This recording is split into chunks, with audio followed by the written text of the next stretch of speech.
ಫೆಬ್ರವರಿಗೆ ಭಾರತದಲ್ಲಿ ಲಭ್ಯವಾಗಲಿದೆಯಂತೆ ಕೊರೋನಾ ಲಸಿಕೆ ಸಂಬಂಧಿತವಾಗಿ ಕೇಂದ್ರ ಸರ್ಕಾರ ಅರ್ಧದಷ್ಟು ಬೆಲೆಗೆ ಲಸಿಕೆಯನ್ನ ಖರೀದಿ ಮಾಡಲಿದೆಯಂತೆ. ಫೆಬ್ರವರಿಗೆ ಭಾರತದಲ್ಲಿ ಲಭ್ಯ ಆಗಲಿದೆಯಂತೆ ಕೊರೋನಾ ಲಸಿಕೆ. ಕೇಂದ್ರ ಸರ್ಕಾರ ಈಗಾಗಲೇ ಅರ್ಧದಷ್ಟು ಬೆಲೆಗೆ ಕೊರೋನಾ ಲಸಿಕೆಯನ್ನ ಪಡೆದುಕೊಳ್ಳಲಿಕ್ಕೆ ಮುಂದಾಗಿದೆ.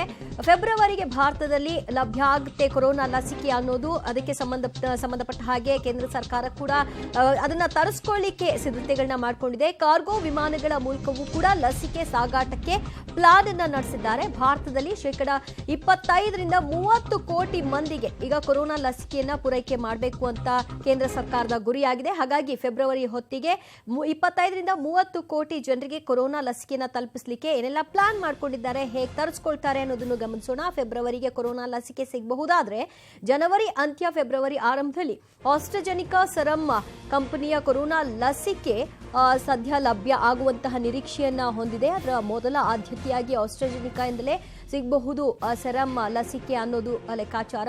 2 ಲಸಿಕೆ 500ರಿಂದ 600 ರೂಪಾಯಿಗೆ ಖರೀದಿ ಸಾಧ್ಯತೆ ಇದೆ. ಶೇಕಡಾ 50ರಷ್ಟು ಬೆಲೆ ಖರೀದಿಸಲಿರುವಂತಹ ಕೇಂದ್ರ ಸರ್ಕಾರ, ಅಂದ್ರೆ ಈಗಾಗಲೇ ಒಂದು ಲಸಿಕೆಯ 100ರಷ್ಟು ಇತ್ತು ಅಂದ್ರೆ ಅದಕ್ಕೆ 50ರಷ್ಟು ಬೆಲೆಯನ್ನ ನಿಗದಿಪಡಿಸಿ ಅದನ್ನ ಖರೀದಿ ಮಾಡುವಂತಹ ನಿಟ್ಟಿನಲ್ಲಿ ಕೇಂದ್ರ ಸರ್ಕಾರ ಮುಂದಾಗಿದೆ. ಫೆಬ್ರವರಿಗೆ ಭಾರತ್ ಬಯೋಟೆಕ್ ಕೋವ್ಯಾಕ್ಸಿನ್ ಲಸಿಕೆಯೂ ಕೂಡ ಲಭ್ಯವಾಗುವ ಸಾಧ್ಯತೆ ಇದೆ. ಕೇವಲ ಸೆರಮ್ ಕಂಪನಿಯ ಒಂದು ಲಸಿಕೆ ಮಾತ್ರವಲ್ಲ, ಉಳಿದಂತೆ ಭಾರತ್ ಬಯೋಟೆಕ್ನ ಕೋವ್ಯಾಕ್ಸಿನ್ ಏನಿದೆ ಆ ಲಸಿಕೆಯೂ ಕೂಡ ಪ್ರಯೋಗ ಹಂತದಲ್ಲಿದ್ದು ಅದು ಕೂಡ ಫೆಬ್ರವರಿಗೆ ಲಭ್ಯ ಆಗಬಹುದು ಅನ್ನುವಂತಹ ಸಾಧ್ಯತೆ ಇದೆ. ಆರಂಭದಲ್ಲಿ 70 ಲಕ್ಷ ಆರೋಗ್ಯ ಕಾರ್ಯಕರ್ತರು, ಮುಂಚೂಣಿಯಲ್ಲಿರುವ 2 ಕೋಟಿ ಮಂದಿಗೆ ಲಸಿಕೆ ಸಿಗಬಹುದು. ಫ್ರಂಟ್ ಲೈನ್ ವಾರಿಯರ್ಸ್ ಅವರ ಪಟ್ಟಿಯನ್ನ ಈಗಾಗಲೇ ಕೇಂದ್ರ ಸರ್ಕಾರ ಎಲ್ಲಾ ಕಡೆಯಿಂದಲೂ ಮಾಹಿತಿಯನ್ನ ಪಡಿಸಿಕೊಂಡಿದೆ. ಅದರ ಆಧಾರದ ಮೇಲೆ 70 ಲಕ್ಷ ಆರೋಗ್ಯ ಕಾರ್ಯಕರ್ತರು ಆರಂಭದಲ್ಲಿ ಈ ಲಸಿಕೆಯನ್ನ ಪಡೆಯಬಹುದಾದ ಲಿಸ್ಟ್ ನಲ್ಲಿ ಇರ್ತಾರೆ. 4 ವರ್ಗಗಳಲ್ಲಿ ಗುರುತಿಸಲಾಗಿರುವಂತಹ 25ರಿಂದ 30 ಕೋಟಿ ಭಾರತೀಯರಿಗೆ ಕೊರೋನಾ ಲಸಿಕೆ ನೀಡುವಂತಹ ಗುರಿಯನ್ನ ಸದ್ಯ ಸರ್ಕಾರ ಮಾಡಿಕೊಂಡಿದೆ. 4 ವರ್ಗಗಳನ್ನ ಗುರುತಿಸಲಾಗಿ ಆ 4 ವರ್ಗಗಳಲ್ಲಿ 25ರಿಂದ 30 ಕೋಟಿ ಜನರಿಗೆ ಕೊರೋನಾ ಲಸಿಕೆಯನ್ನ ಕೊಡಿಸಬೇಕಾಗುತ್ತೆ. ಒಬ್ಬರಿಗೆ 2 ಲಸಿಕೆ ಲೆಕ್ಕದಲ್ಲಿ 50ರಿಂದ 60 ಕೋಟಿ ಕೊರೋನಾ ಲಸಿಕೆ ಅಗತ್ಯತೆ ಇದೆ. 25ರಿಂದ 30 ಕೋಟಿ ಮಂದಿಗೆ ಒಬ್ಬರಿಗೆ 1 ಡೋಸ್ ಅಂದ್ರೆ ಒಬ್ಬರಿಗೆ 2 ಲಸಿಕೆ ಲೆಕ್ಕದಲ್ಲಿ ಗಮನಿಸಿಕೊಂಡಾಗ 50ರಿಂದ 60 ಕೋಟಿಯಷ್ಟು ಲಸಿಕೆ ಬೇಕಾಗುತ್ತೆ.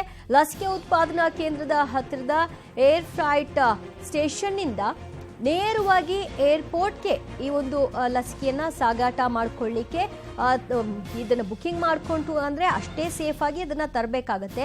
ಅದಕ್ಕೂ ಕೂಡ ಈಗ ಸಿದ್ಧತೆಯನ್ನ ಮಾಡಿಕೊಳ್ಳಲಾಗ್ತಾ ಇದೆ. ಹಾಗಾಗಿ ಏರ್ಪೋರ್ಟ್ಗೆ ನೇರವಾಗಿ ಈ ಒಂದು ಲಸಿಕೆ ಬರಲಿಕ್ಕೆ ತಯಾರಿಗಳು. ಏರ್ಪೋರ್ಟ್ ಏನು ಕೊರೋನಾ ಲಸಿಕೆ ಸಾಗಿಸುವಂತ ಕಾರ್ಗೋ ವಿಮಾನಗಳ ಹಾರಾಟಕ್ಕೆ ಗ್ರೀನ್ ಕ್ಲಿಯರೆನ್ಸ್ ವ್ಯವಸ್ಥೆಯನ್ನ ಮಾಡ್ಕೊಳ್ತಾ ಇದ್ದಾರೆ. ಗ್ರೀನ್ ಕ್ಲಿಯರೆನ್ಸ್ ವ್ಯವಸ್ಥೆ ಮಾಡಿಕೊಂಡಾಗ ಆದಷ್ಟು ಬೇಗ ಅದನ್ನ ರೀಚ್ ಮಾಡಬಹುದು ಅನ್ನೋದು ಈಗಿರುವಂತಹ ಪ್ಲಾನ್. ಸೊ ಅದರ ಅನ್ವಯ ಈಗ ಕೆಲಸಗಳಾಗ್ತಾ ಇದೆ. ಗ್ರೀನ್ ಕ್ಲಿಯರೆನ್ಸ್ ನಿಂದ ಕೊರೋನಾ ಲಸಿಕೆ ಸಾಗಿಸುವ ಕಾರ್ಗೋ ವಿಮಾನಗಳ ಶೀಘ್ರವೇ ನಿಗದಿತ ಸ್ಥಳಗಳಿಗೆ ತಲುಪಿಸುತ್ತೆ. ಎಷ್ಟು ಆ ಒಂದು ಸ್ಪಾಟ್ ನಿಗದಿ ಮಾಡಿರ್ತಾರೆ ಆ ಸ್ಥಳಕ್ಕೆ ಆದಷ್ಟು ಬೇಗ ಈ ಒಂದು ಗ್ರೀನ್ ಕ್ಲಿಯರೆನ್ಸ್ ಮೂಲಕವಾಗಿ ಕೊರೋನಾ ಲಸಿಕೆಯನ್ನ ತಲುಪಿಸಬಹುದಾದ ಸಾಧ್ಯತೆ ಇರುತ್ತೆ.